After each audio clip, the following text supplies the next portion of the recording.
Hey guys, it's Holly. So today I thought we'd have a look at all 6 of the golden Lego Harry Potter figures to celebrate the 20th anniversary of the sets. Now it's kind of weird it being like a 20th anniversary and getting a special golden figure, because you look at Ninjago and they're celebrating 10 years of Ninjago and they got the golden figures. Lego Star Wars as well celebrated its 20th anniversary and 20 years of Lego Star Wars, and I feel like Lego's pretty kind of sneaky in the way that they've kind of labeled all of these, as these aren't 20 years of Harry Potter, it's the 20th anniversary of the first wave, and that is because they took a giant hiatus. So fair enough. I really hope to see this stuff being done for other themes, specifically with superheroes next year, and that being 10 years since that theme launched. I hope that that can get one as well and not just kind of be Ninjago, Harry Potter and Star Wars, especially when Harry Potter did take a hiatus. Now these figures were released in the 6 20th anniversary sets. So there were 2 sets in this wave that weren't classified as 20th anniversary,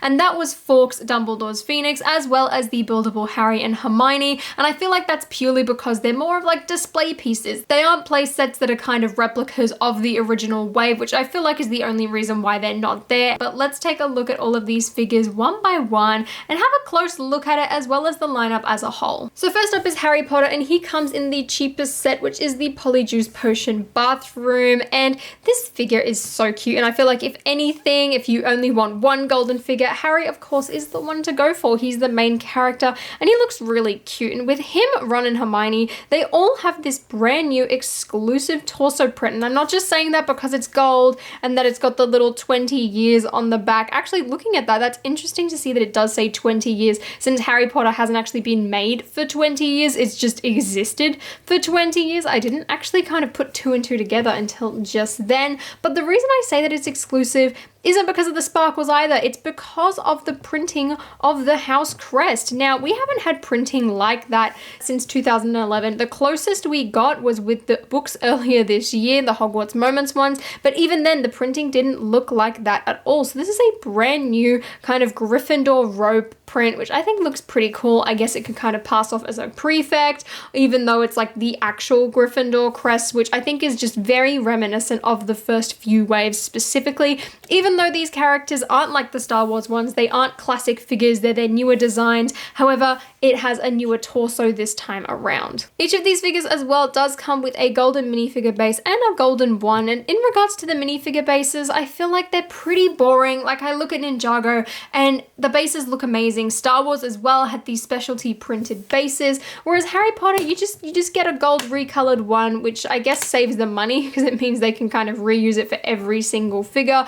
But then again, they could have done that like Ninjago with a special printed piece or something like that and brick built one. To me, it feels kind of slack. As nice as the figure looks, the base is just a really big letdown to me, which is so unfortunate because I feel like this could have been just a tiny bit better. Next up, we have Hermione Granger, who came in the Fluffy Encounter set, and just like Harry, she has that brand new torso with the 20 years on the back, a golden wand, and a golden recoloring of her hair and her head. And once again, with the torsos, I get that Harry, Ron, and Hermione usually are all wearing the same school uniforms, but I still feel like this is another reason to kind of save money for Lego with the bases and the torsos and things like that, which is understandable. At least with the torso case, it works, but it just kind of makes me more upset about the bases. I just wish there was something a tiny bit better. But I love the golden recoloring of Hermione. Her hair in particular, I love the design of. I think it looks really good in the pearlescent gold. You can't really see some of her facial features quite as well as you probably should, which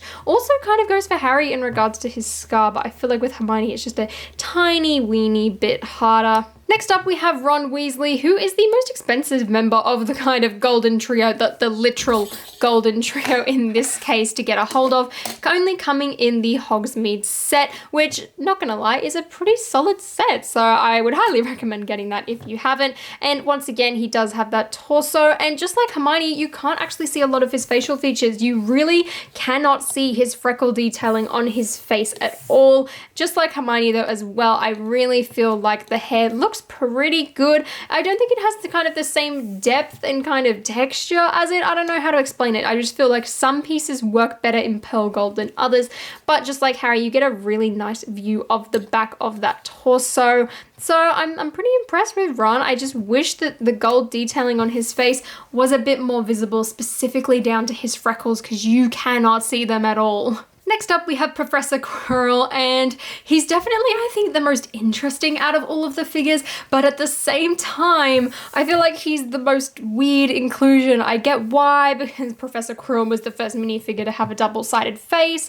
He's kind of a big part of LEGO history, but in saying that, and I get that he's the Defense Against the Dark Arts teacher, but even then, this isn't a Philosopher's Stone wave necessarily. Like, I would have preferred Dumbledore or McGonagall or Hagrid, like I said in the intro, but he's definitely the best one because of the fact that you have this golden Voldemort face on the other side, which just looks incredible. I love the detail on that. I love the printing. It just looks incredible. I'm honestly shocked that they did give him that double-sided face, but it just makes this figure so much more interesting. The gold turban as well looks incredible. His printing is really, really nice, and just like everyone else, he's got the 20 years, but definitely, I think the weirdest kind of inclusion. There were so many other characters which I feel like would have worked a bit better, but you know, big part of LEGO history, so I do have to kind of think back to that and think, all right, maybe that's why this figure exists. Now, Quirrell as well is found inside the flying lesson, so for anyone in North America, you can't actually get your hands on this figure until August 1st, making him kind of, at the moment, probably the most rare out of all of these figures, even though that set is relatively cheap. Next up, we have Professor Snape, and just like Quirrell, he doesn't come with any leg printing, because this version of Snape is actually based upon the ones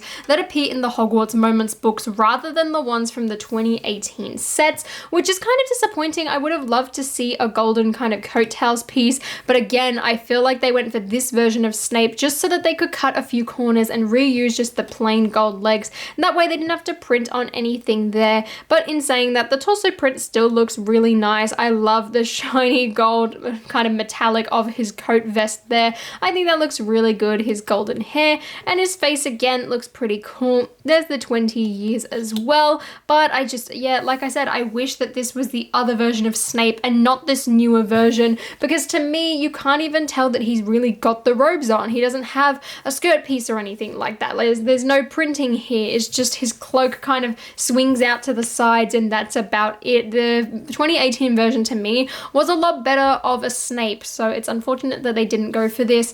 But again, I can see why they're trying to save money. Now, Snape comes with the chess set, which to me feels like a pretty interesting inclusion, because I feel like Snape wasn't really involved in that scene very much, and it is a kind of expensive set. It's interesting to see that I feel like kind of the most desirable characters, that being Voldemort and Snape, are in the most expensive set, so that kind of sucks. And lastly, we have Lord Voldemort, or Lord Goldemort, and he, again, is one of the best looking ones, and I think that purely comes down to the fact that he's got golden skirt printing, which I love the design of. This version of Voldemort as well is actually based upon the one from the CMF series in 2018, which is kind of interesting, and I'm glad that they did go for that one rather than the one from the Rise of Voldemort, because personally I preferred this robe printing, so unlike Snape, we got the better off version here, which is really, really nice. Just like the minifigure though, there is no skirt printing on the back, and like everyone else, he's got the 20 years, and I really like this version of Voldemort, and he comes in the most expensive set, that being the Chamber of Secrets. So there are all 6 of the golden Harry Potter figures. Kind of like I said a couple of times in this video, I just wish they had specialty bases. I feel like this would have made it a lot more exciting, and I hope that we get at least Dumbledore in the D2C set later this year. I wonder if they're ever gonna kind of do any more of these. I highly doubt it. I highly doubt that they'd put one in a promo either. I feel like that would just make them way too hard to collect, and whether or not these figures figures go up in value in the future? I have no idea, but I think it was a pretty fun thing to celebrate the 20th anniversary of Harry Potter, not quite 20 years as the torso suggests. But let me know what you guys think of the figures and which characters would you have loved to see in kind of golden specialty minifigure form. And if you guys enjoyed this video, please give me a thumbs up and consider subscribing to my channel down below as well. If you haven't seen any of the reviews that I've posted of the 2021 sets, I will leave them linked at the end of this video. And until next time, guys, I'll see you later.